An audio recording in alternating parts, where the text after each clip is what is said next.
Gentlemen, a new Dodge Brothers motor car is ready for you. It marks the culmination of months of planning, research, and testing on the part of the engineering, manufacturing, and sales departments. And now let's hear what Mr. Walter P. Chrysler, Mr. K.T. Keller, Mr. Fred M. Zeter, and Mr. A. Vanderzee have to say about it. Fred, I think you and your engineers have done a great job. You've not only retained the outstanding features you put into our 1932 Dodge cars, but you've gone beyond what I expected could be accomplished. Mr. Chrysler, we've put everything we had into this new Dodge car. The more we test it, the more we drive it, the more we love it. It's the automobile I've always wanted to create for Dodge Brothers. And I want to tell you that when the dealers and the public live with this car as we have, they're going to be just as enthusiastic about it as we are. We know it's built to stand the gaff, and I'm not afraid to place this car in the hands of the public with the full confidence that it will outperform and outlast any car in its price class. It's got that good old Dodge dependability, plus everything that the public want today. Fred, you're proud of this car, aren't you? You're damn right I am. KT, how do you feel about it? Are you set to build a lot of them? We're not only set, we're raring to go. It costs a lot of money to put in the new equipment and rearrange the plant so that we could build the car that Fred's laid out and produce it at the price we planned. At the start, it looked impossible, but the job's been done, and we've found ways and means to keep our costs down and still give them the highest quality Dodge has ever produced. There isn't another plant in the country that could match this car at its price. Not boasting, are you, KT? I worked for you too long to do that. Van, you think we're giving the dealers what they want? In my opinion, Mr. Chrysler, it is far beyond anything our dealers anticipate. And when they see the car and hear the price, you won't be able to hold them back. I think you're right.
Here we are, folks, at Chicago's world-famed Century of Progress, the spectacular fair that was started by a beam of light from the Star Arcturus. People from every corner of the world came to see its magic and its marvels. No less than 22 millions of them came swarming into this colossal show to witness the brilliant handiwork of its modern, unparalleled ingenuity. Here's the famous Avenue of Flags, a beautiful flag-bedecked boulevard, every foot of its magnificent concourse filled with an endless stream of pleasure seekers. In gay attire, full of the holiday mood, keying their spirits to the glitter and sparkle of their surroundings, eager participants in the sweep and glory of a show unmatched in the annals of fair making. Like a sentinel commanding the sun stands the Hall of Science, saluting the waters of the shimmering lagoon.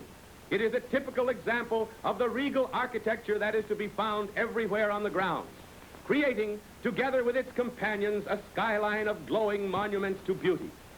Look at this dazzling performance of architecture, a symphony in steel and stone and glass, a tribute to structural perfection.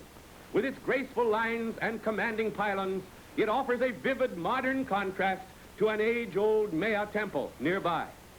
These majestic records of artistic achievement are to be seen everywhere.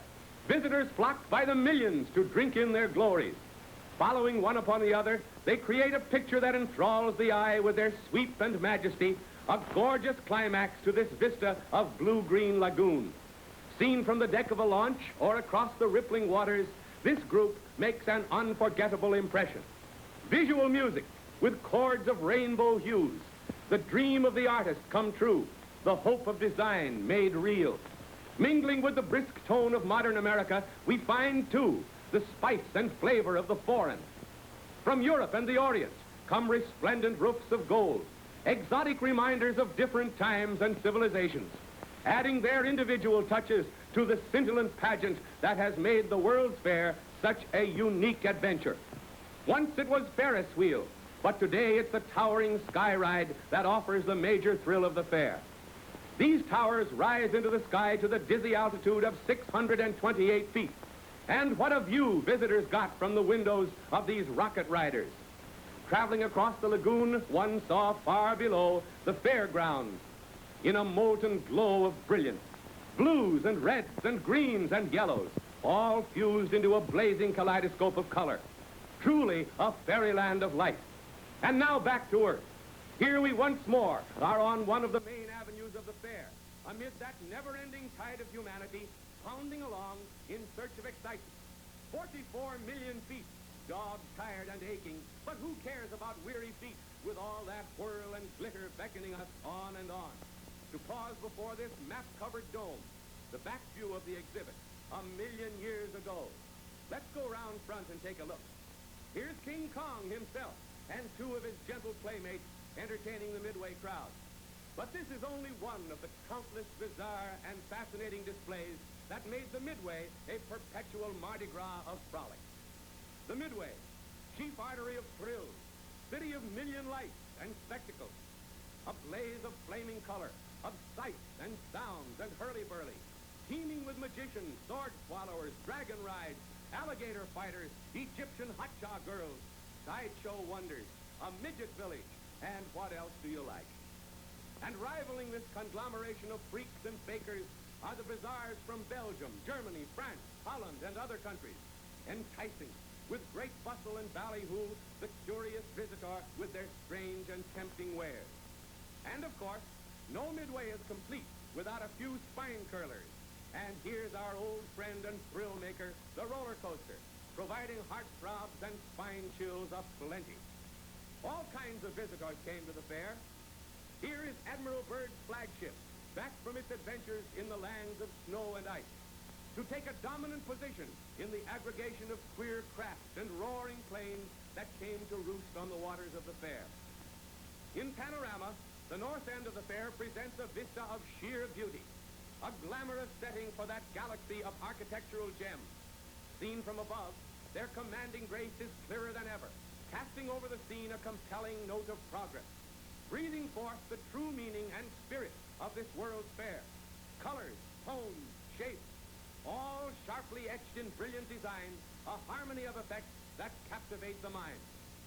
And now we come upon a most unique structure, the Travel and Transport Building, presenting a dominant phase of industry in its most commanding aspect, a triumph of architectural design and balance. Bold and austere in line, it serves as a symbolic landmark of that section of the fair dedicated to travel. And here is transportation in its most modern, thrilling expression. The Temple of Champions, with its clean-cut lines and splashing fountains, mingling beauty with utility. A proud symbol of the world's century of progress, stressing in particular the most universal mode of individual transportation. In the shadow of this modern architecture, crowds come daily to see how cars are subjected to acid tests of endurance. This miniature track, with its 45-degree side banks and its saucer turns, is the proving ground of car performance. The pit in the center, affectionately called Death Valley and Punishment Pit, subjects a car to a grueling examination of fitness. It looks as though something is happening. Let's go down and see. Here is a real surprise. Harry Hart, national racing champion and daredevil of the racetrack. No fashion shows for Harry. He's going to show us the real points of this thoroughbred. All right, Harry, let's go. He's off in a smooth getaway, and now watch him go. 35, 40, 45, 50 miles an hour, zooming madly around the track, having the time of his life. And these mobs watching him are getting one grand thrill. Listen to those tires screech and scream as he takes the curve. Look at that car up the road like a beetle. Could a racing model do better? Here he comes again on the far side. Watch out! Oh, that was Harry up to his old tricks again. Beautiful balance to that car. Did you see him take that 45-degree incline? Just a little of the old racetrack fever. Here he comes again. And again he takes that thrilling tilt. I'll say that car has balance. I can see now why she was chosen the winner. And now watch Harry come down the ramp at full speed. Here he comes. Golly, what performance. He must be awfully confident of that car he's driving. And now he's away again, burning up the track with smooth, unadulterated power. Here he comes down the ramp. What's up, Harry? Oh, a trick. Stopping in the middle of a hill. He must have perfect brakes to get away with that. Now do it at full speed, Harry. And there he tears. Hell-bent for horseplay. Up, down, stop. Nice work, Harry. No swerve, pitch, or brake throw. Those brakes must be good. And now he's speeding into the home stretch and pulls up on a dime. Hands off the wheel, a beautiful ending to a grand performance. And one sweet car, too. Nice driving, Harry. What now? Two more speed boys. Looks as though this is going to be a contest. All right, boys, let's see your stuff. Look at those terrors plow through the sand. See them go down into those shell holes and climb right out without a pause, without a halt. They take these nerve-shattering bumps in full stride at top speed without batting an eyelash. Ride 'em, cowboy. They buck and jump and keep right on. Oh, I've seen tough babies before, but never anything like this. What a brutal test for those cars. Motor, gears, and body, every part of them, certainly come in for a cruel and terrific hammering. Boy, look at those slithering turns, those soul-jarring leaps. No one watching these demons on wheels can doubt their strength and sturdiness. And can they take it? What's more, these cars absorbed in fearful punishment not once, but 6 times a day. And judging from the crowd, this show is a great hit with the World's Fair visitors. Whoop, bang, back. Look at this one tear along. Look out! Oh, he's over. Hope nothing's happened. No, here's the driver. Safe and sound.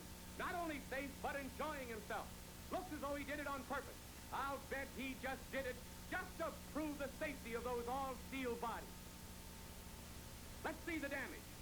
Put her up on her wheels. Boy, was I fooled. That car is as good as new. Just a little shake-up. But what's that to these all-steel body punishment fiends? Can you beat that? Off on his own power again. I bet all you folks are wondering what kind of a car that is. Why, it's a Plymouth. My hat's off to that bus. Those high-geared performers never falter. They are the actors in a show that must go on, which does go on, not once or twice, but 6 full times a day, every single day, week after week, month after month, and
intelligence and ingenuity, designed to wring the truth from all the materials which go into the car. Here, motors, frames, axles, bodies, and other units are given the third degree to ensure America of the finest motor cars that skill of man can devise. Get the facts is their motto. Break them down. Find out why they fail. Then rebuild them so they can't fail. Such is the price of progress. Here, Fred M. Zeter, Vice President in charge of engineering of the Chrysler Corporation, is introducing two new members of his staff. Boys, I've helped to design and to build many cars in my time. Some of them costing a lot of money. But never in my life have I been as proud of any automobile as I am of this new car of ours. I've got the utmost confidence in it. Confidence that it will perform and stand up better than any car at anywhere near its price. You know and I know it will take punishment and like it. You don't believe anyone can break its heart, and neither do I. But it has been suggested that if the drivers were tough enough, it might be done. So I'm turning two of these cars over to a couple of hell drivers, Barney Oldfield and Billy Arnold. Here's your chance, boys, to prove your title. Live up to the name of hell drivers. Don't spare these cars. Give them the worst beating you can. I don't care how you drive, or where you go, or how long it takes. Wreck them. Tear them apart if you can. If necessary, we'll send out and bring them back in baskets. Well, Barney, how about it? It's a cinch, Mrs. Zeter. I've ruled some mighty fine racing cars in my 31 years of driving. I'll say you have. All right, Barney. Let's see what you and Billy can do to these cars. And this is the start of the most unusual assignment ever given to Knights of the Roaring Road. It may take weeks, months, thousands of miles of driving. It's an attempt to break the heart of steam. Barney sure is living up to his name. Look at that car dig in and plow. Boy, that calls for plenty of backbone. Careful, Billy. You'll tip. No, the car nimbly regains its footing. Hey, look out. You tear the wheels off. Now what? Oh, man, a regular skyrocket. I'll say he's a hell driver. What's this? Cowboy Billy Arnold, the rodeo king at play. Give him the spurs, Billy, but just think what his mouth has to stand. Slow down, Billy. Take it easy. Wham! And a brand new all-time record for the running broad jump. Come on, make up your mind, make up your mind. I don't care where you go, but go someplace. That's no road out there, that's frozen, plowed ground. No car ever was designed to take such punishment as this. A little of this is equal to years of normal driving. That's why Arnold is here. And he can have it. I'll do my driving on the boulevard. Well, let's go see Barney Oldfield. Here's one way to dodge traffic, but what punishment for an automobile? What's the hurry, Barney? Where are you going? Well, here we are at the famous Indianapolis Speedway. It's dead winter and the rough old track is covered with snow and ice.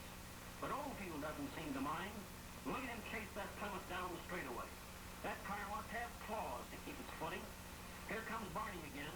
He's feeling a bit kittenish and wants to show some trick maneuvering. Wham! A complete right-about face and all in fun. Yeah, fun for somebody else, not me. Now, side by side. Slippery as a skating rink. But those cars seem grooved to the track. Pop Myers, daddy of Indianapolis Speedway, holds the watch on them. Hats off to these pilots. When they want to speed, they use the speedway, not the highway. Weeks have lengthened into months. Winter snow has faded. The mileage is rolling up well into the thousands. But the hell drivers can't go home. Their pride won't let them. The cars are still standing the grueling punishment and liking it. Now what? Well, what do you want? I got an idea. Good, you're improving. Oh, yeah? Well, get in your car where it's nice and dry and watch little Willie. Go ahead, show me. Well, Billy, what's your big idea? Looks like a fishing trip. No, sir. He's going in. Now he's in and still going. Right down to Davy Jones' locker. If he can't beat it to death, he's going to try and drown it. Let's hope Billy can swim. The water's over the running board. It's pouring in through the doors, and that's cold water, too. Just look at that car battle its way along the slippery, rocky riverbed. There. Looks like he's stuck at last. Guess we'll have to send out the divers. No, he's on his way. Again, the car forges ahead. On and up and out. Now another question presents itself. How does he get back? Aha, quite simple. The same way he got over. All aboard for the return trip. He's trying a new route this time. The water is clear up around the engine. The exhaust pipe's entirely submerged. But he keeps on coming. Next, he'll probably try climbing Niagara Falls or Old Faithful Geyser. Everybody calls the Plymouth a beauty, but nobody ever called it a bathing beauty before. Well, Barney, that's a horse on you. A sort of a seahorse, if you know what I mean. There must be a submarine in that car's ancestry. Barney might just as well quit. What's the matter, Firecracker? Tired of hell driving already? No, I'm not tired of hell driving, but I can't put the hell am I driving to wreck this car. Nothing doing. Peter says wreck 'em, and we don't go back to that. I got an idea. Oh, Lord, another idea? Boy, that's a pep, too. Look at that machine over there. Gosh, you're always hungry, Bill. No, I'm not hungry. Here's the idea. We'll find a hill with no trees on it. We'll build a ramp to tilt the car, and we'll roll it all the way down this hill, and that's sure to wreck it, and we're set for home, boy. Do I get ideas?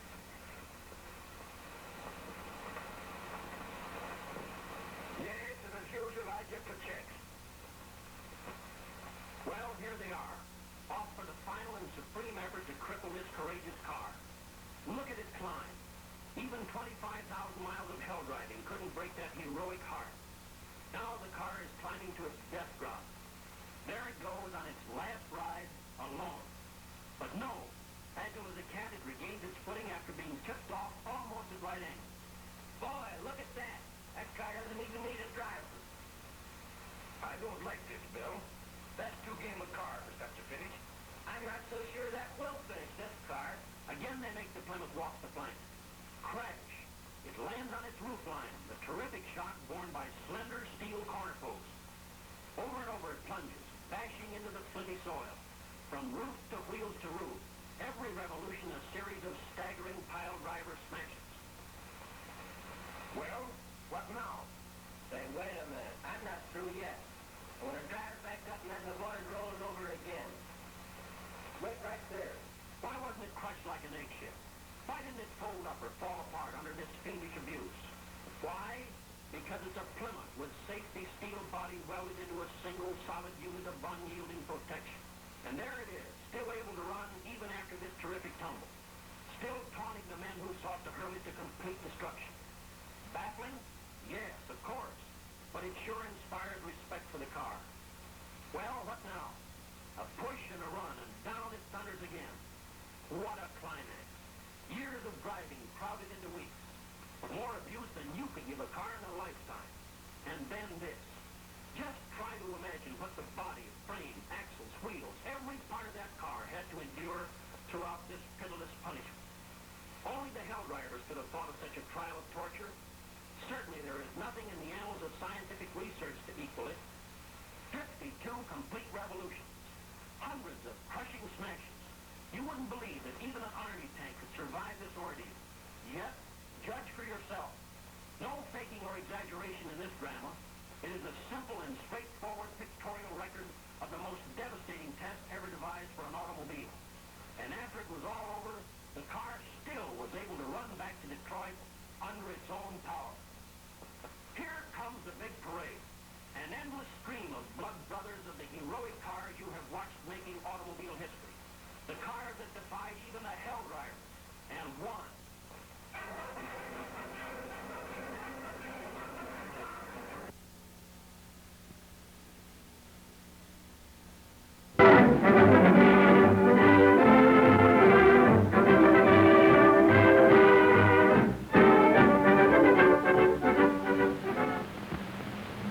No, ladies and gentlemen, the camera has not made a mistake. Nor do your eyes deceive you in the impression you get from this picture that these cars are going backward. Present-day motor cars are indeed going backward insofar as the efficiency of their body design is concerned. Let's take a look at motor car traffic as of the year 1925, just a little less than a decade ago. Then the average speed on the highways was 35 miles an hour, and the average automobile engine boasted a 50 horsepower motor.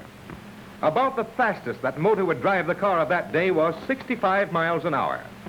Contrast that with the conventional car of today, with a 100 horsepower engine, capable of driving the car at a top speed of 80 miles an hour, resulting in raising the average speed on the highways today to about 50 miles an hour. Today's car has twice the horsepower, yet will go only 25% faster. Think of it, doubling the power, giving only 1/4 more speed. As the puzzle picture artist would say, what's wrong here? Has automobile speed reached the so-called saturation point? Has the law of diminishing returns run its course in the relation between power and speed? Well, insofar as conventional cars are concerned, the answer would seem to be yes, for the present-day engine is already big enough. Now it occupies about 1/3 of the space of the car, and its weight is about 1/4 of the total weight of the vehicle. Obviously, people buy and use automobiles to ride in, to carry things in, and not just for the fun of hauling around a power plant. It is apparent that if any more speed is to be squeezed out of the present-day car, the engine has to be relatively still much larger. In other words, the automobiles of conventional type must be more and more engine and less body. Anyone who has ever put his hand out of a car window and felt the pressure which the air exerted on it might have guessed at the answer to this dilemma, that it lay in overcoming air resistance quite as much, or maybe even more, than in conquering ground friction. To get some idea of what wind can do, take a look at this, the effects of a hurricane. Yet the wind which wrought all this havoc did not move any faster than that which goes by your car when you are driving at top speed. Carl Breer, one of the country's leading automotive engineers, had observed all these wind phenomena and speculated upon their relation to automobile design. Because he was in the employ of an automobile manufacturer who was not hogtied to either engineering tradition or artistic fetishes, he was in a position to do something more than guess at what might be done toward designing an automobile which would really take wind resistance into account. Aeronautical engineers were consulted, among them Orville Wright, one of the famed inventors of the airplane. The Wright brothers had done a great deal of pioneer experimenting in Dayton in what was called a wind tunnel. Small blocks of wood were mounted on a tiny chassis running on a track and were attached to a weight which rested on a post office scale so as to measure the push of the wind blown into the tunnel as it was varied, corresponding to differing speeds of travel. These little toys revealed the amazing fact that blunt blocks with rounded edges offered less resistance to the wind than blocks which were notched to resemble the shape of the conventional automobile. Blocks of many different shapes were experimented with to compare the wind pressure of forms of varying contours in both horizontal and vertical planes. The engineers wanted to know just why the wind slipped around some shapes with less resistance than others, and following the well-known axiom that seeing is believing, they devised ingenious methods for seeing the air in all phases of its behavior. They used streamers to mark the course of the air currents. They blew smoke into the tunnel and watched its performance as the air swept it along. But more accurately still, they made the air chart its own movements on the metal plates, painted with a mixture of oil and lampblack, and bisecting the blocks at varying angles. Accordingly, Fred Zeter, vice president of the Chrysler Corporation in charge of engineering, had a large wind tunnel built in Detroit in the Chrysler Engineering Laboratories, and the size of the experimental models was stepped up to 1/10 actual car size. 50 of them were built for the engineers to play with, and here are some of the startling facts they discovered. First, that air resistance on the front end of an automobile is extremely important, increasing as the square of the speed.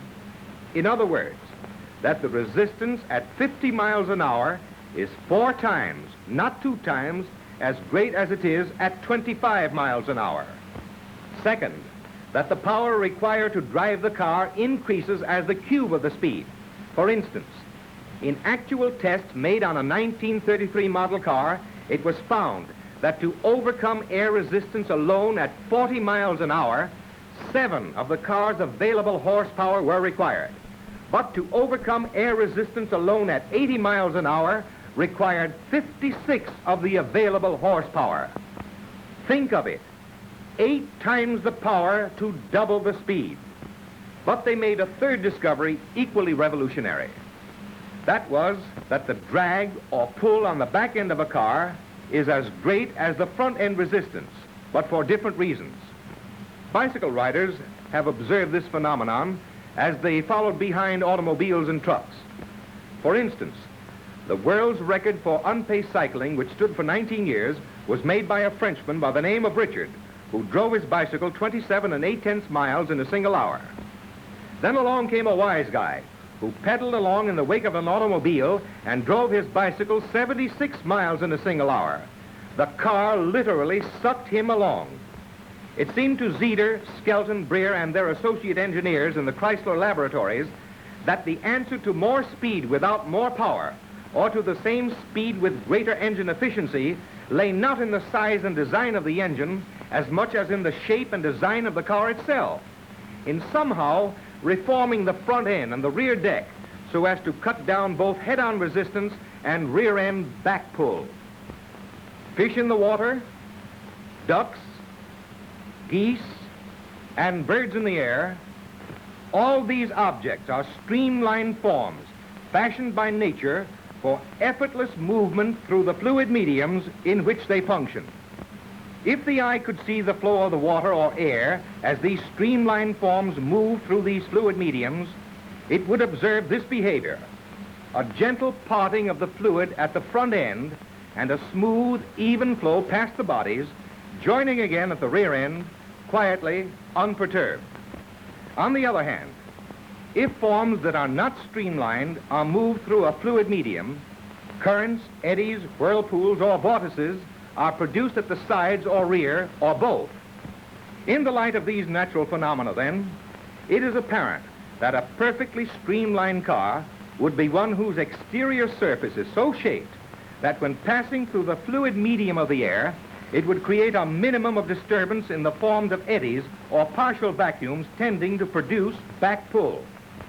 An aeronautical engineer recently made the statement that an otherwise perfect airship, which had to carry mudguards, wheels, axles, bumpers, and spare tires, all scaled up in size and fastened on the outside of its hull, would have a top speed of about 6 miles an hour. It would obviously never be practical. Wind tunnel tests had proved that for a car with the engine in the front, the most desirable position for it because of its great weight, as tests and experience had proved, not at the very front end of the car, but directly over the front axle. At the same time, the body engineers saw a chance to realize their fondest dream, to lift the car body off the old-type platform frame and to make the structural members of the body itself become the frame of the car. Now, with a broadside arrangement like this, it was apparent that in this new type car, the rear seat, as well as the front seat, could be cradled between the front and rear axles.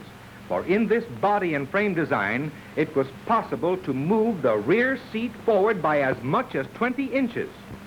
Let's look again at this diagram of the car, which shows the heavy weight of the engine centered directly over the front axle and balancing it directly over the rear axle, the weight of the luggage, the gasoline tank, and the spare tire. This distribution of weights in the airflow Chrysler is like that in a dumbbell.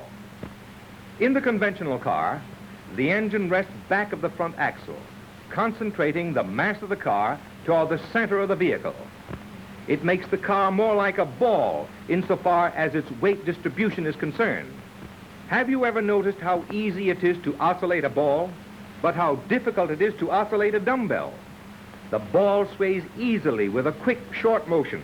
The dumbbell moves much less and much more slowly with the same amount of effort.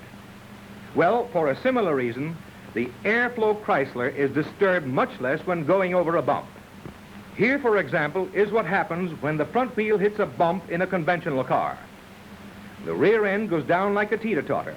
As the front wheels pass over the bump, the rear springs begin to push the rear end up.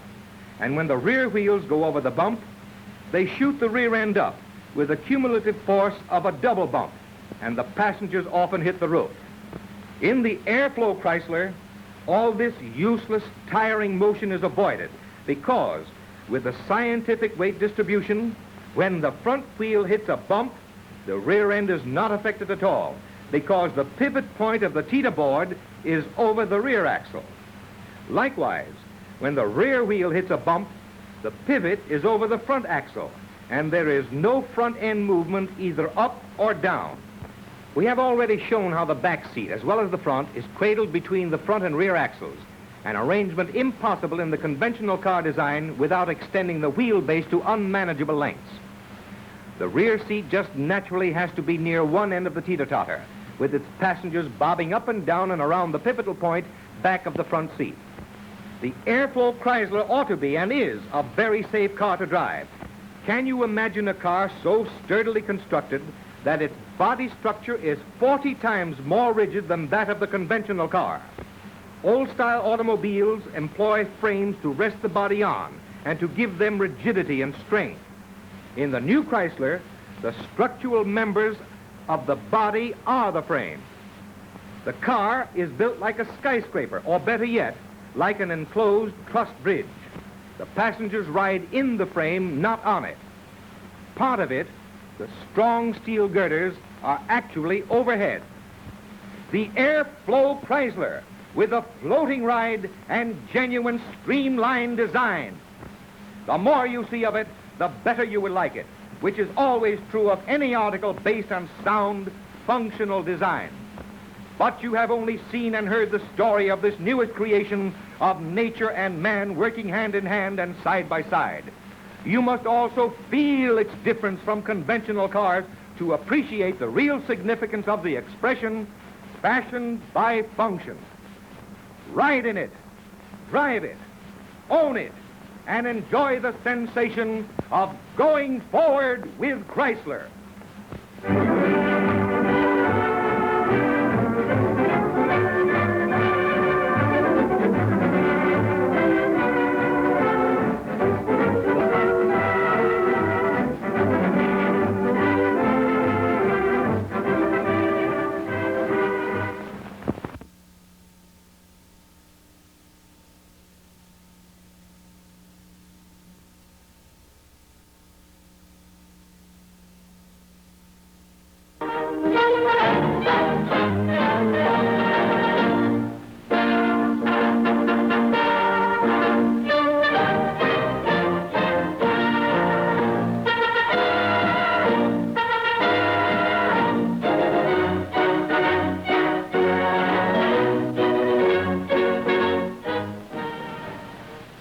How do you do, ladies and gentlemen?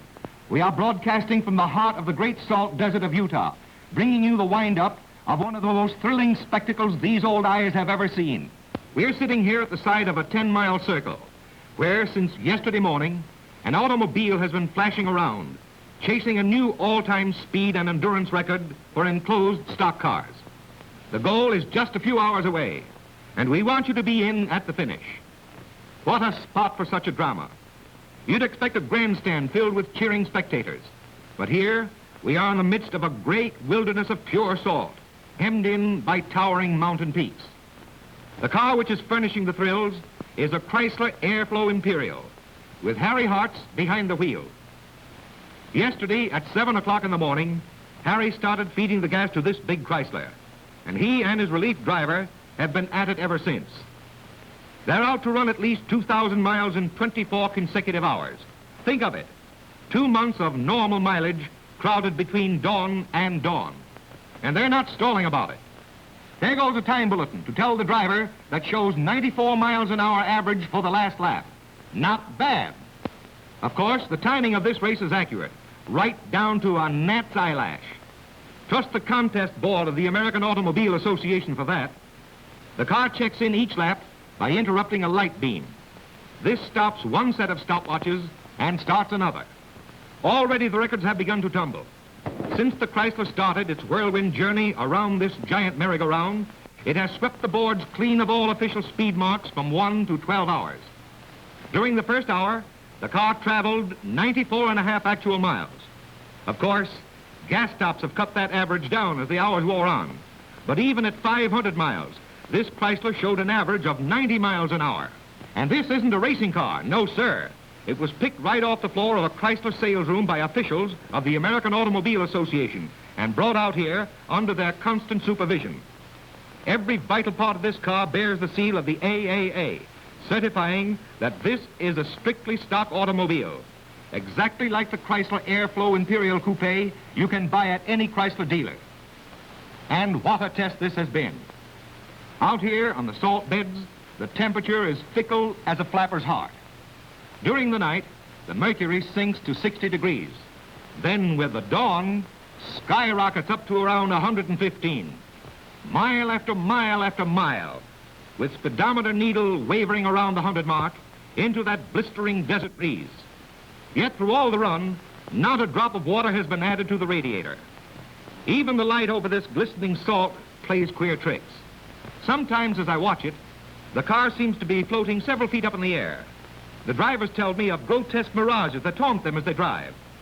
One of the mountain peaks seems to be floating out onto the course, and at times, one part of the track appears to be covered by a lake. Uh-oh, the Chrysler is coming in for gas, mobile gas. Come on, step lively there, men. The precious seconds are ticking off even while the car stands still. The entire undercarriage of the car is liberally coated with salt, flung up by the flying wheels.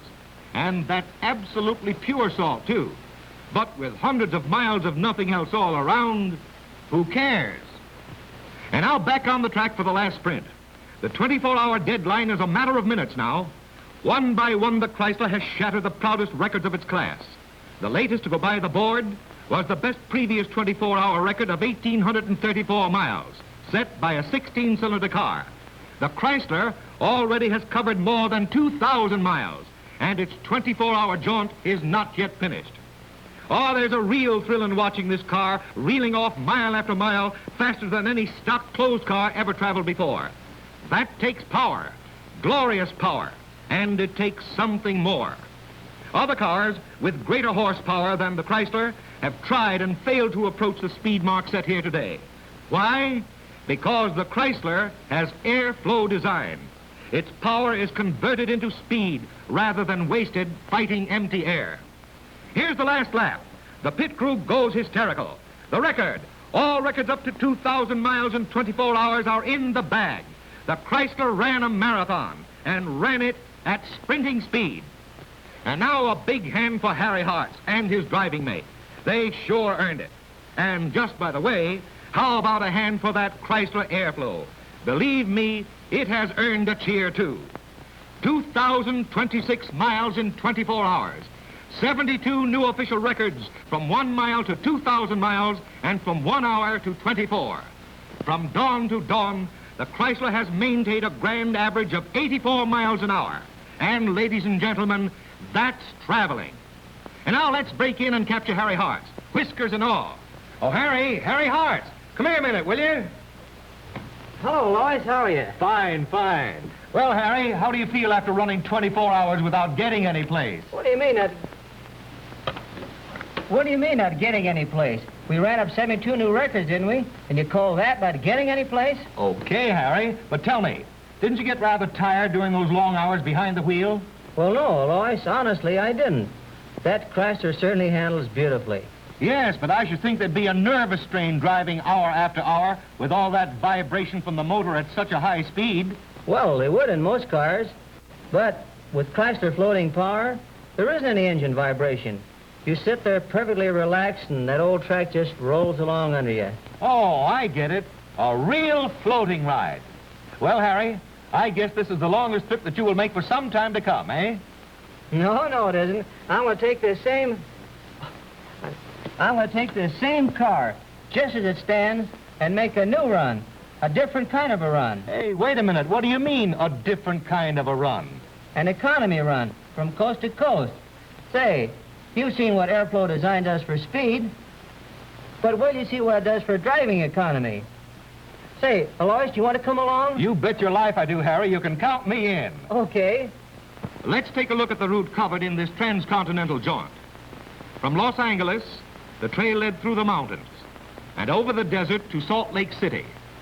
then across the Rockies, and over the vast plain country through Wyoming, Nebraska, Iowa, across the Mississippi into Illinois, Indiana, Ohio, and back into the mountains again through Pennsylvania. At last the goal was reached. New York, 3,072 miles of travel, covering a true cross-section of every type of motoring to be found in America. Truly, a real test of all-around economical performance.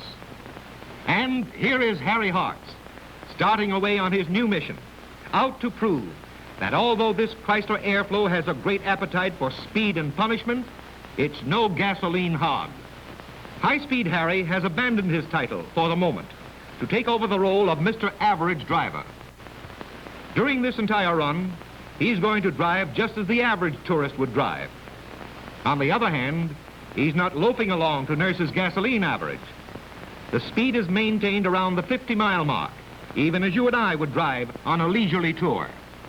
Throughout this 3,000-mile run, he's hitting every variety of road from concrete superhighways, smooth as a billiard table, down to gravel roads, good, bad, and indifferent.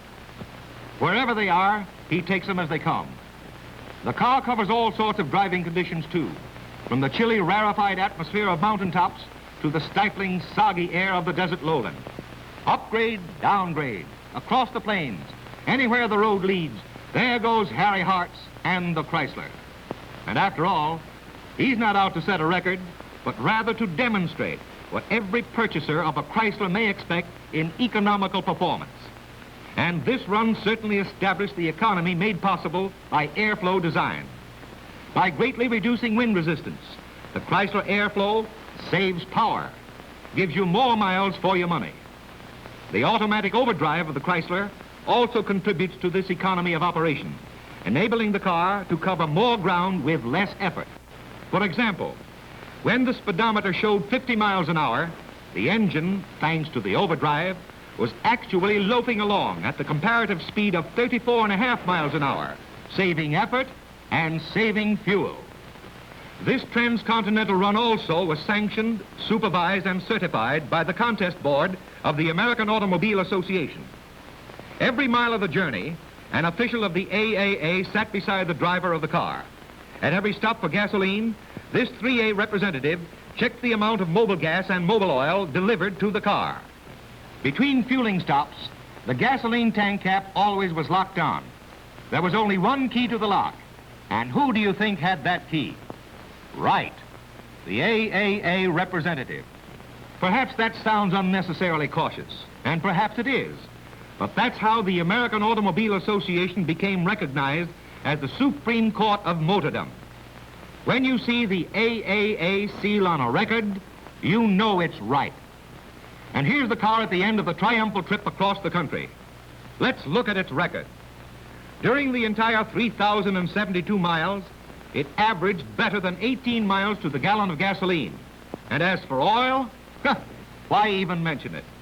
During that entire distance, only 2.5 quarts of mobil oil were consumed, and the crankcase never was drained. The entire operation expense from coast to coast was less than $35. Although no effort was made to drive at high speed, the car maintained an average of 41 3/10 miles an hour. The same speed that set a transcontinental speed record only a few years ago. And here is Mr. Chrysler congratulating Harry Hartz on the records made. The Chrysler Airflow has demonstrated that it is not only champion of all fine cars in performance, but the champion in economy as well.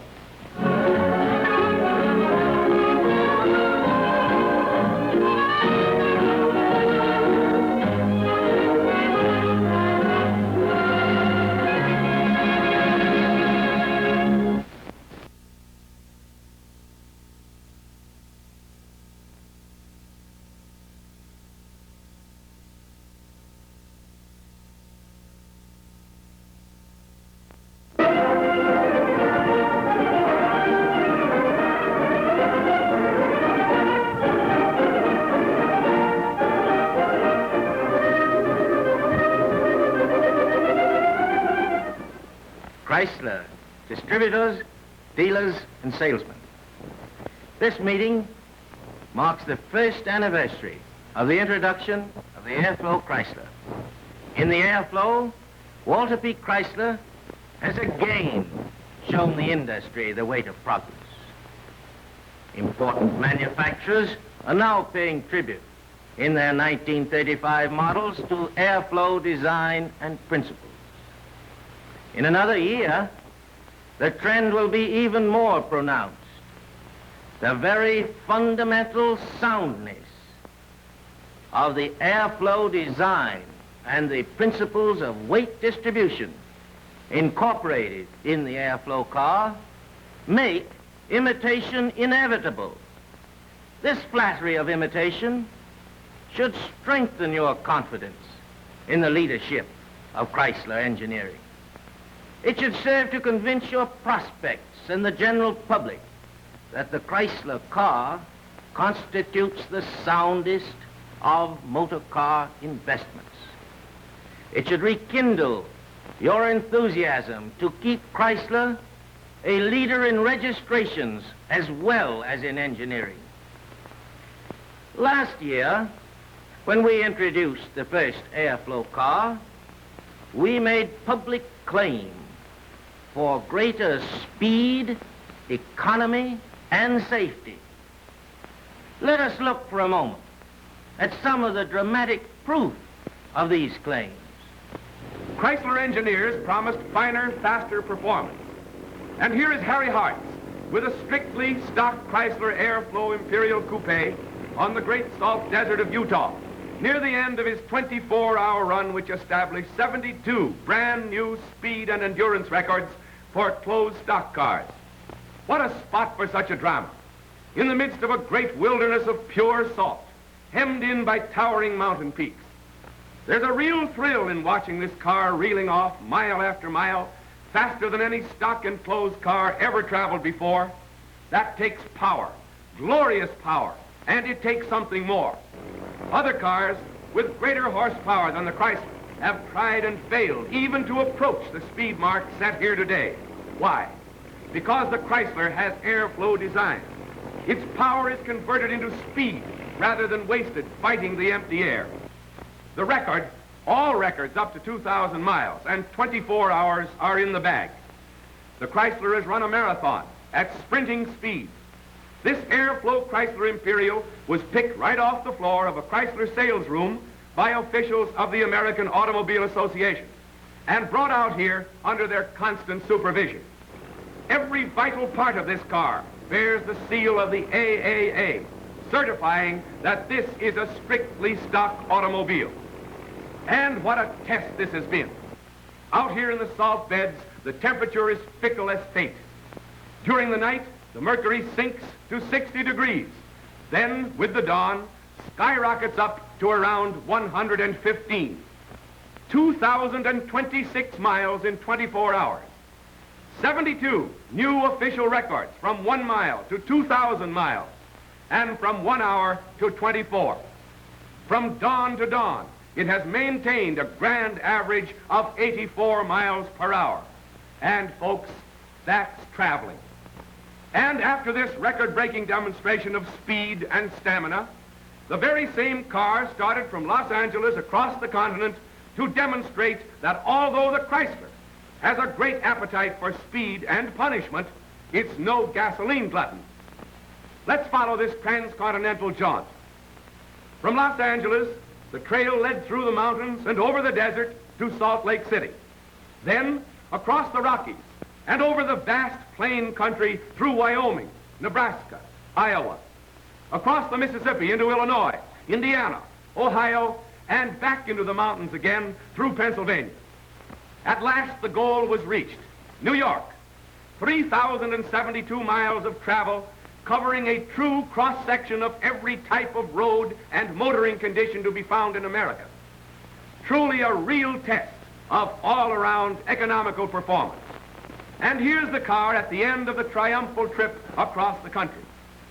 During the entire 3,072 miles, it averaged better than 18 miles to the gallon of gasoline.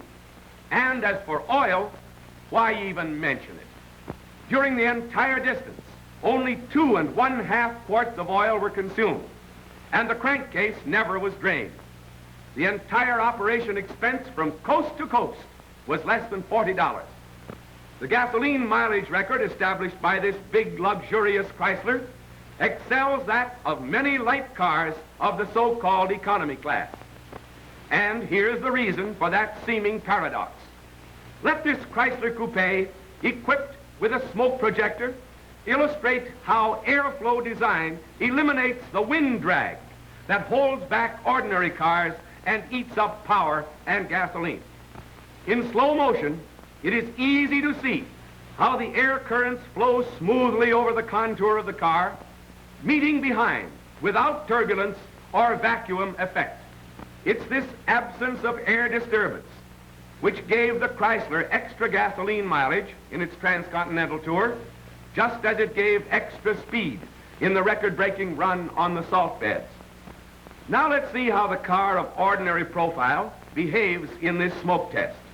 The backboard, when raised, gives the effect of the conventionally designed body. Observe how the rear of this type of car creates suction. It's that same suction which holds back the ordinary car, which wastes power and fuel. Call it wind drag, air turbulence, or anything you like. By any name, it's still the outstanding enemy of modern motoring. True airflow design, plus the Chrysler automatic overdrive, which reduces engine speed almost 1/3, gives Chrysler its luxury car performance at economy car operating expense. Now we're at the Chicago Century of Progress Exposition to see the Airflow Chrysler prove its right to the title of the world's safest motor car. The first of this series of dramatic and daring demonstrations is braking efficiency. The hard-boiled state troopers who act as judges first soak the brakes, then soak the track. And here we have braking conditions at their worst. The Chrysler speeds around the track and stops in its own length, smoothly and without even the suggestion of a skid. Here the stage is set for a deliberate tire blowout at high speed. Dead-Eye Dick draws a bead, and instead of diving for the ditch, the Chrysler continues on without even swerving. That's perfect balance. Look at that hole, enough to sink a battleship. A motor car is no safer than its window glass, and Home Run Harry is determined to prove that the duplate safety glass in the Chrysler Airflow really is safe. Well, is that convincing? Here's a real test of body strength. Roaring around the track at high speed, the driver suddenly cuts in. He swings the wheel and, wow, a complete double somersault. But the Chrysler lands on its wheels and drives away. Yet despite this abuse, the body suffered no more than superficial dents and scratches. Why, you could push that car over a cliff. And that's just what they're doing now. Here it comes. Look at that. Now in slow motion.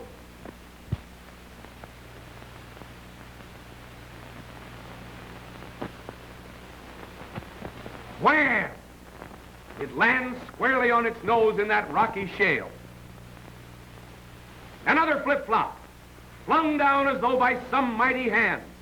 No car ever was built to take that sort of punishment. You wouldn't expect even an army tank to stand up under such abuse. But the Chrysler took it and liked it. And after it was all over, the car was able to drive off under its own power. Believe me, that Chrysler is an all-round champion. Gentlemen, those records speak for themselves. The Airflow Chrysler's made good on every promise.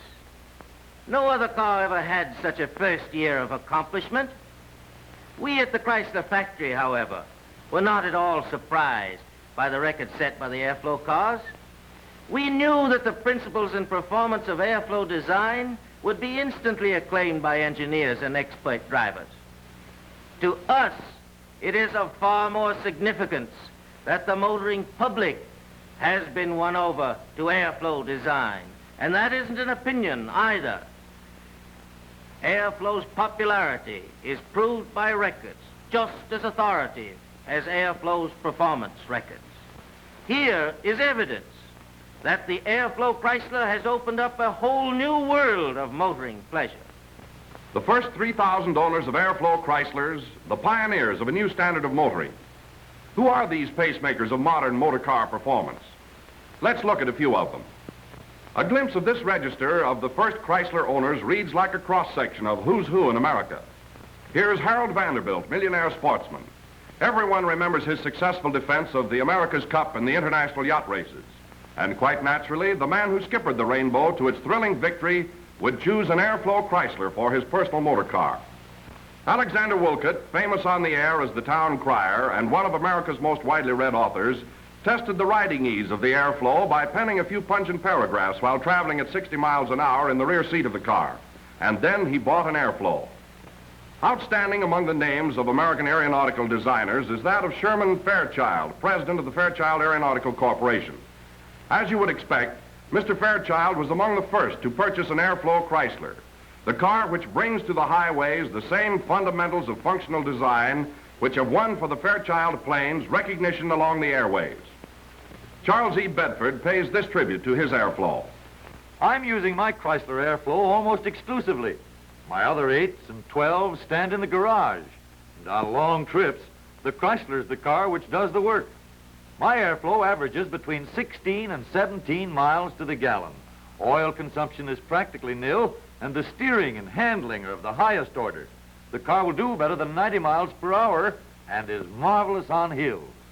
Another significant tribute to the Airflow is paid by Flora Crosby Vickers, Long Island society woman. She writes, "My Airflow Chrysler is a treat to drive.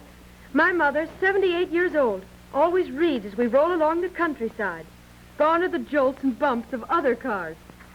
Another prominent society woman, unreserved in her praise of her Airflow Chrysler, is Mrs. C.F. Smith. Like thousands of other women, she is enthusiastic about the riding comfort, roominess, and modern beauty of her Airflow Chrysler. We had to move fast to get this glimpse of H. Leroy Whitney. That's the way he moves, and perhaps that's why he chose an Airflow. S.F. Pryor, Jr., president of American Brake Shoe and Foundry Company, is an outspoken Airflow enthusiast. My new Chrysler is the most remarkable car I've ever driven. The statement that you can ride 80 miles an hour and read a magazine is literally true. All radio listeners have thrilled to the rich voice of Conrad Tebow. And Mr. Tebow gets a big thrill from his Airflow, so that makes us all even. But come, we've got to get on our way across the country. Here we are in Washington, D.C., and here is an Airflow Chrysler perfectly at home in diplomatic circles. It is the personal car of Abdul Latif El Henawi, commercial attaché of the Egyptian legation. And here is one of America's outstanding figures in radio. It's J.W. Scanlon, engineering advisor to the Director of Radio Communication of the United States Navy. Norman W. Lease of the Lease Optical Company is an excellent judge of Chryslers. He has owned 4 and naturally enjoys his Airflow most of all. You've heard the United States Navy Band.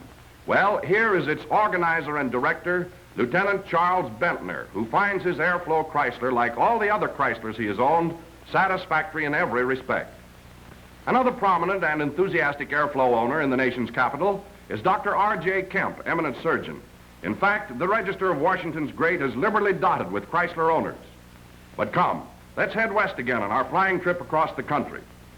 Detroit. Notice the watchword engraved above the entrance of the Kelvinator Corporation. And here is George Mason, Kelvinator's president.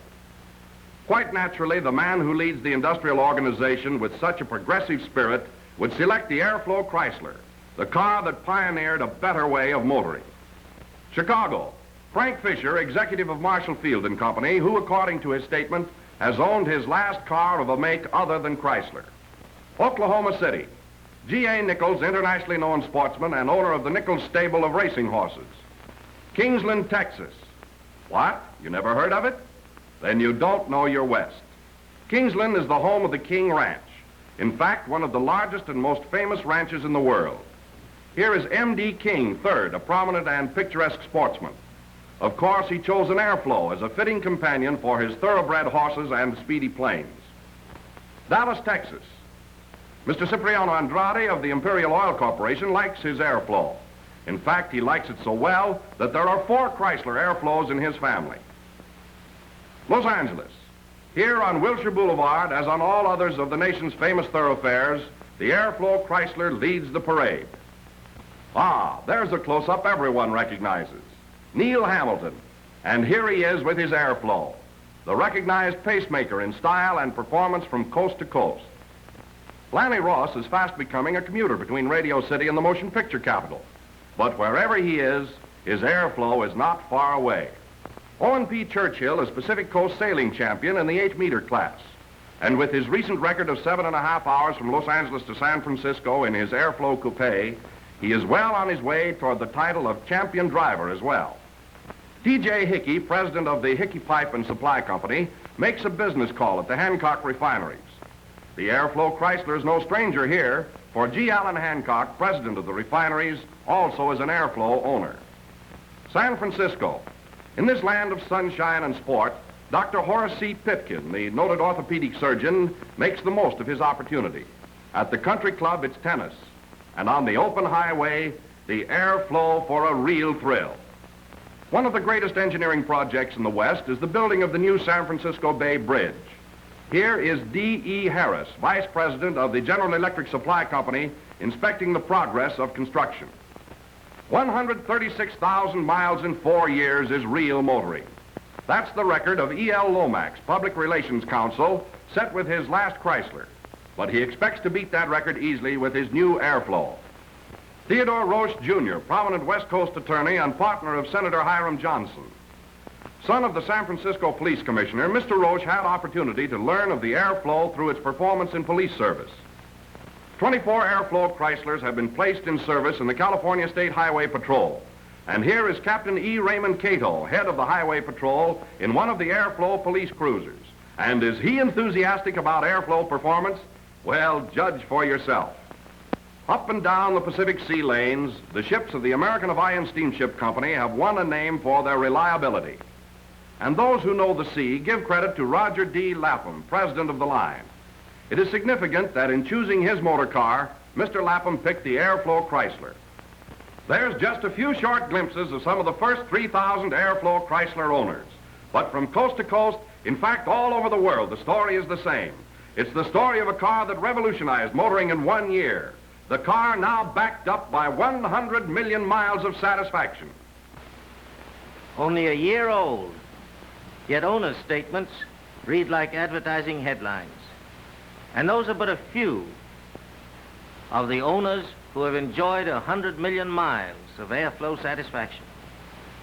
Now, I know that the question uppermost in the minds of you men is, where do we go from here? Gentlemen, 1935 is a harvest year.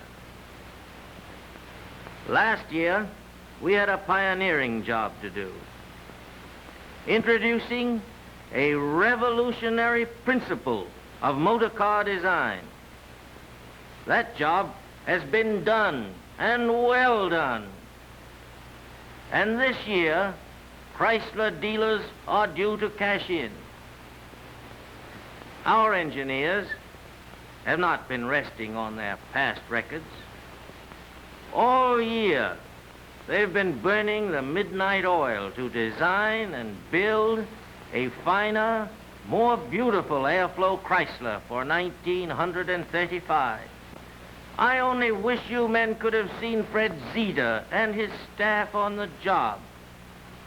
They really sweat over this new Airflow. But after all, results are what count, and the results are a more beautiful, better performing, more saleable Airflow Chrysler. In addition, there is the companion Airstream Chrysler line of 8s and 6s. And when I say companion line, I mean just that. For the Airstream 8 and the Airstream 6, although lower in price, bear an unmistakable family resemblance to the Airflow in both appearance and performance. But Why merely talk about these great new Chryslers? Let's see them. Here comes the big parade and the biggest opportunity ever offered Chrysler dealers. This year, you have complete market coverage from the luxury class right down to the lowest priced field. The Airflow Custom Imperial, the Airflow 8, the Airstream 8, the Airstream 6, and the best engineered low-priced car, the Plymouth. Let's get down for a closer view. The Airflow Imperial Sedan for 6 passengers, 128-inch wheelbase, 130 horsepower. The Airflow 8 Sedan for 6 passengers, 123-inch wheelbase, 115 horsepower. The Airstream 8 Sedan, 121-inch wheelbase, 105 horsepower. The Airstream 6 Sedan, 118-inch wheelbase, 93 horsepower. And finally, the new Plymouth, America's fastest growing favorite in the lowest priced field. And the closer these new Chryslers are inspected, the more they will be admired. For instance, in this Airflow 8 sedan, observe how the front of the car has been redesigned to add new beauty to the airflow lines. The gracefully tapering hood and radiator add length to the body lines and give a suggestion of the fleet performance of this car. And don't overlook those new parking lights with the grills which conceal the twin horns. Here's another modernistic touch. The new hood louvers, styled in harmony with the sweeping airflow lines. And beneath this sparkling beauty, there are new features of mechanical design, adding splendid improvements to the car which revolutionized motoring in 1934. Of course, you all know the story of Airflow's unique weight distribution introduced last year. Perhaps the finest tribute that could be paid this revolutionary improvement in weight distribution is the frenzied efforts of other manufacturers to imitate it. But while others struggle to catch up, Chrysler engineers have stepped ahead with new advances. Now they have eliminated side sway just as effectively as they banished the old teeter-totter ride. For years, side sway has been recognized as one of the principal enemies of motoring.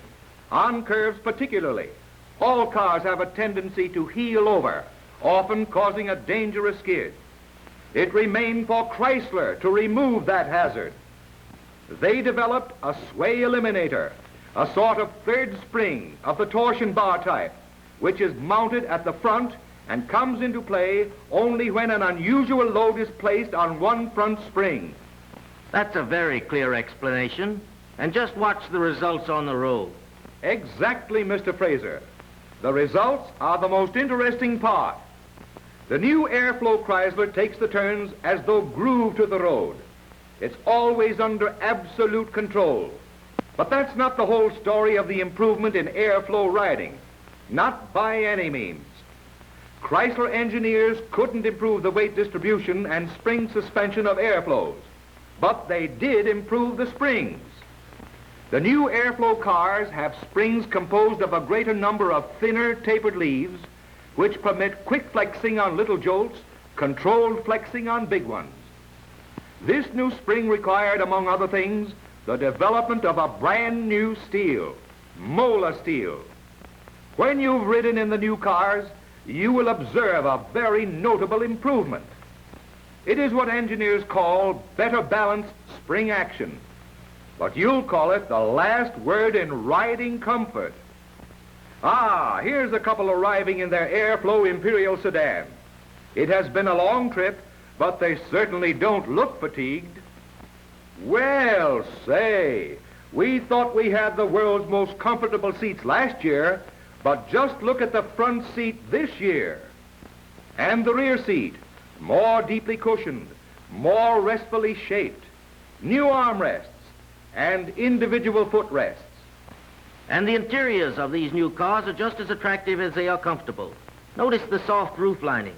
That's a feature all of you will welcome.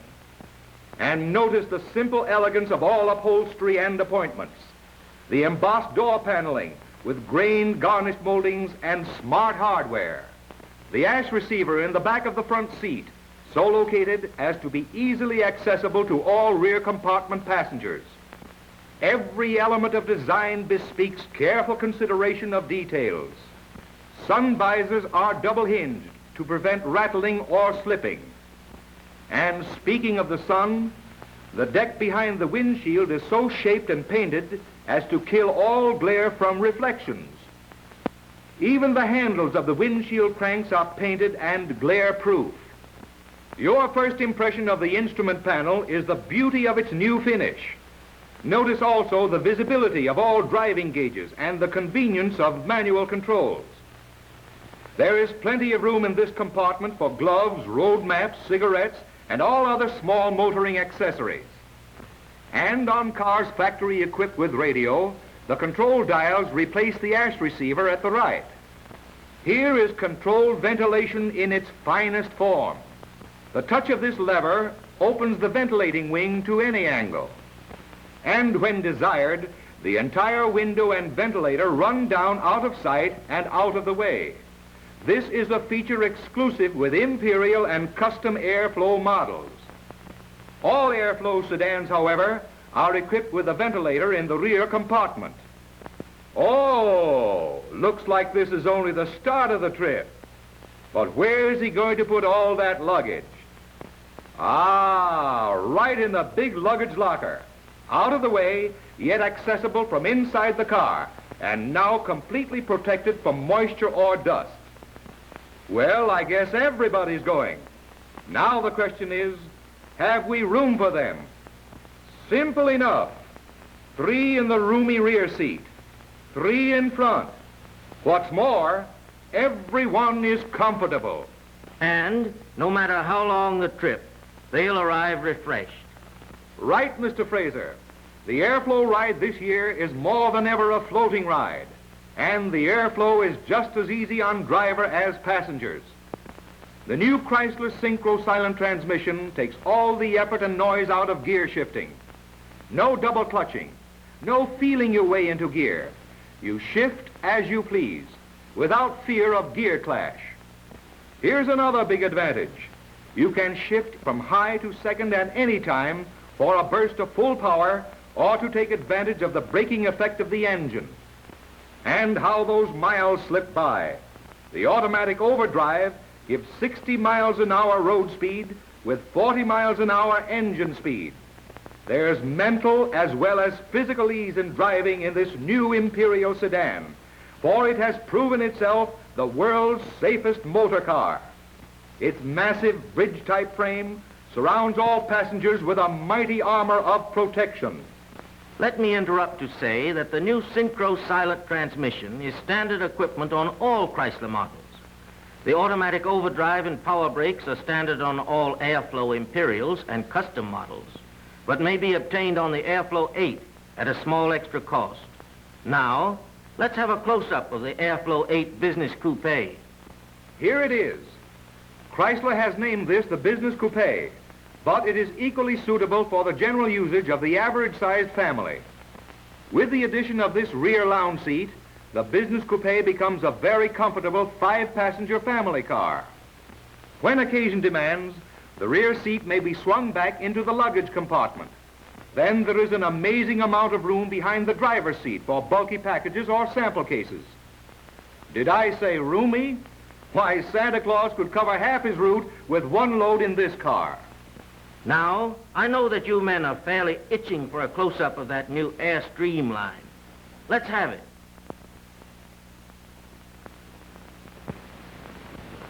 The Airstream Chrysler, inspired by the Airflow Chrysler and embodying in a low-price chassis important advantages of airflow design, never before possible in low-priced cars.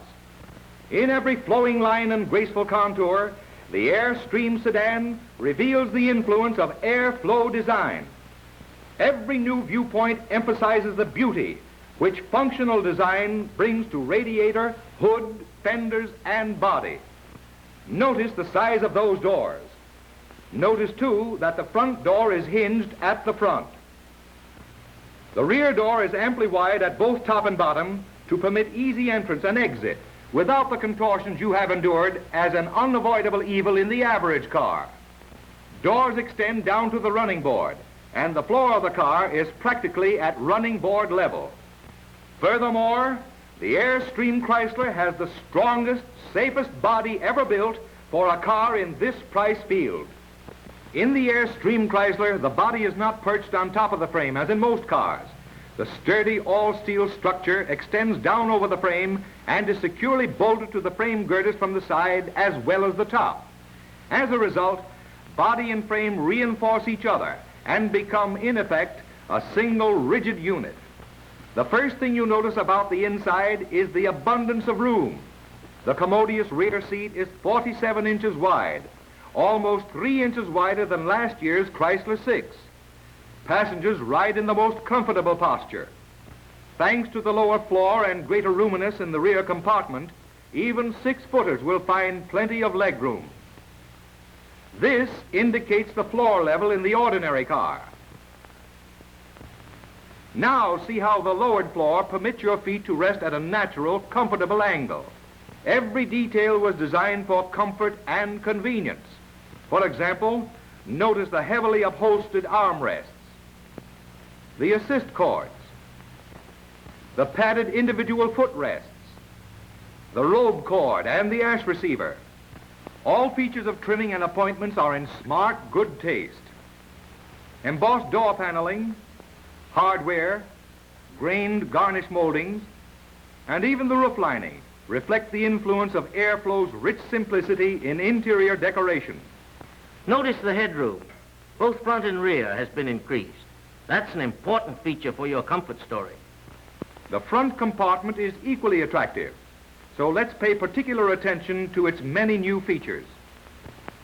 Notice that the front seat is 3 inches wider and legroom has been greatly increased. The driving position is made to order for comfort. An easy adjustment of the front seat makes the driving posture ideal for men. And for women, the seat slides forward and upward to within easy reach of controls and to permit full vision over the steering wheel. And both men and women will approve of the new instrument panel with its large, plainly visible dials, the conveniently located driving controls, and the roomy dash compartment. Driving the Chrysler Airstream is simple, to the point of being almost automatic. Gear shifting is effortless, thanks to the new synchro-silent transmission. Clutch operation also is without muscular effort, requiring only about half the pedal pressure of most cars. Notice, too, that the driver has an armrest on the left door. To aid in driving against the sun, there is a double-hinged visor at the top of the windshield, and the non-glare rear vision mirror softens the lights of following traffic. Say, you're overlooking one of the most important features of all, the new controlled ventilation. Not overlooking it, Mr. Fraser, just coming to it. The Airstream Chrysler offers controlled ventilation in its simplest, most trouble-free form. Nothing to interfere with the driver's vision, nothing to rattle. And the entire window rolls down out of the way when the driver wants to signal or look behind in backing up. In summer, he can open the windshield, the cowl ventilator, and all the windows to admit a flood of fresh air. And here's another big feature of convenience, the trunk, which is standard on the Airstream Touring Sedan and Touring Brougham in both 6- and 8-cylinder models. The spare tire may be carried in this trunk. Or by mounting the spare in the front fender, the entire trunk is available for luggage. From any standpoint, there's eye appeal in every line of the Airstream Chryslers. And deeper than that beauty, there is mechanical excellence, which will win admiration and respect on the open road.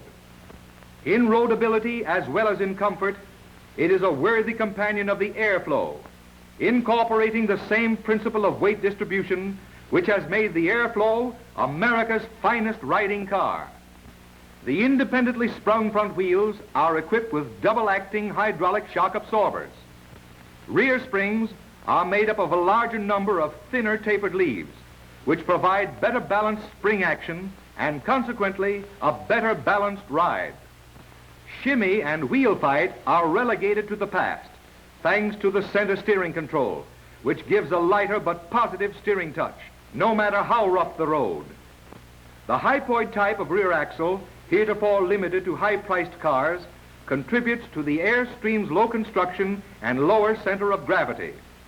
And don't overlook those time-proven Chrysler hydraulic brakes with centrifuged drums. New improvements and refinements in design make these brakes even smoother in action and longer-lived than ever before. Say, let's climb out from underneath and have a look at that motor. Yes, sir, and what motors! A 105 horsepower Airstream 8 and the 93 horsepower Airstream 6. Of course, both of them have floating power, which banishes every trace of engine vibration. The choke, ignition advance, and manifold heat control are all automatically regulated. Here's a new feature: the air-cooled generator, which permits the high output required for radio, hot water heater, spotlights, and various other electrical accessories, yet protects the generator from overheating. As you would expect, both engines are equipped with oil filter, air cleaner, and crankcase ventilation system. And here is the biggest surprise of them all. Believe it or not, these engines are fitted with aluminum pistons which are practically wear-proof. That sounds amazing, but here is the proof. The aluminum alloy pistons are electrically plated with a substance harder than the hardest steel, almost as hard as a diamond. In a series of exaggerated motor tests conducted at sub-zero temperature, the ordinary pistons soon became badly scuffed. Under the same drastic conditions, the Chrysler plated piston went through the same test 60 times, yet showed no sign of injury or wear. That's the kind of performance you may expect from the Airstream Chrysler. The speed to step out in front of the parade, and the stamina to stand up.